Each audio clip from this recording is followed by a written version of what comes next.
Hi, it's Dr. Mitch with Vital Roots Chiropractic, and it is cold season. Everyone has been coming in, and their neighbors and their best friends all been coming into the office with these nasty colds, and it seems like it's definitely hit again this season. So I thought I'd take just a few minutes to go over some of the cold tips that I give to my patients and that you can use for you and your family. So the first thing that people want to know is, how do you prevent a cold? What can you do to prevent getting one in the first place? One of the biggest nutrients in cold prevention is actually vitamin D. But the secret with vitamin D is that it needs to be taken with a little bit of fat, which is oftentimes why you'll find it in a capsule. And you'll also want to take it with vitamin K2 because that helps the absorption of vitamin D. How much vitamin D should you take? Us Minnesotans, we need a little bit more than the rest of the world, especially this time of year. But I recommend all adults get about 10,000 units of it, and kids, based on their age, about 500 to 1,000 IUs of vitamin D. Another nutrient that's really helpful in preventing colds is actually vitamin A. Vitamin A, most people know as being a good nutrient for your eyes, which is true. But vitamin A is also really great for your lungs, and it boosts your whole immune system. Now, a third thing, and this is a tricky one for us Minnesotans, is to get some sunlight. You say, well, I live in Minnesota. It's not light outside, and if it is, it's freezing cold. What do? What you can do is you actually can get a full spectrum light. You can even find them on Amazon for pretty cheap, and you'll turn that on right away when you get up in the morning. And you'll keep it on even at work if you can, and you'll keep it really close to your face, about 2 feet from your face. And that actually activates your pineal gland, and that helps to boost your immune system, preventing you from getting sick. And that's one of the main reasons why in the winter we tend to get sick more than in the summer. Alright, so what do you do if you have got a cold? Okay, so when you get a cold, the first time you feel a tickle in your throat or a tickle in your nose, what you're going to want to do is you're going to want to start vitamin C. Now, I'm not talking about like a juice pack kind of vitamin C or the Emergen-C. We're talking high dosage here, all right? I have my patients oftentimes do a vitamin C flush, because if you take a certain amount of vitamin C, everyone's a little bit different, it'll actually flush your whole system out. Sounds like a blast, I know, but you want to get in that gram dosage of vitamin C, and you want to take it throughout the day. So the first time you feel that tickle, you'll take vitamin C. How much? Like I said, it depends on each patient, but usually I recommend that you start at about 8 to 10 grams a day.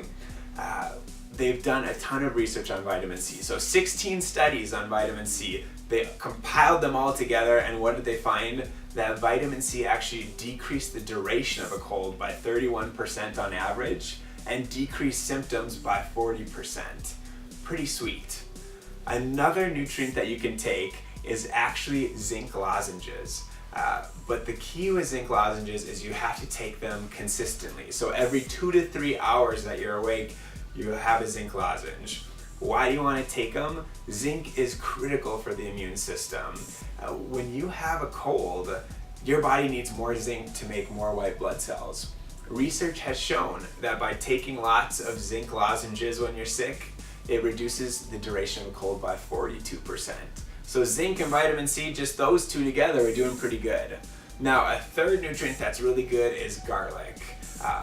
Very high levels of garlic, okay? So warn your husbands, your wives, your kids, you're probably gonna stink, but it'll be worth it. Garlic has been shown to kill viruses, kill common colds. Now, another thing, why my patients come into the office, my patients always say, I'm sick, should I come in? And I say, yes, you need to come in, because we need to make sure that this cold doesn't turn into a lung infection or into a nasty sinus infection. So with my patients, they come into the office and we test over 550 different nutrients, and we find exactly what their body specifically needs to get rid of that cold. Alright, so the last thing we're going to talk about here is how to prevent those nasty sinus infections. So sinus infections, horrible. Antibiotics actually help lead to sinus infections, so usually not recommended. Now, to prevent a sinus infection, one of the biggest things you want to do is a probiotic. So even kids and adults really keep on probiotics all the time, because the studies that show common cold to respiratory infection in kids with probiotics, the results are awesome. Kids are not getting sick as often when they're taking a strong probiotic. All right, the second thing you're gonna wanna do if you have one or feel like you might be getting one or wanna prevent one is a neti pot, all right? I personally feel like I'm drowning every time I do a neti pot, but it is so effective. A third thing, you can get acupuncture, especially for your sinuses. I do a lot of sinus work here in the office on my patients, but acupuncture works amazing getting your sinuses flowing like they're supposed to. And the last thing that you can do is get an adjustment, okay? When you, just one neck adjustment has been shown to increase the immune system by 200%. Pretty staggering. So I hope that this video is helpful for you. I hope it's helpful for your family, and I hope we get to see you happy and healthy this year.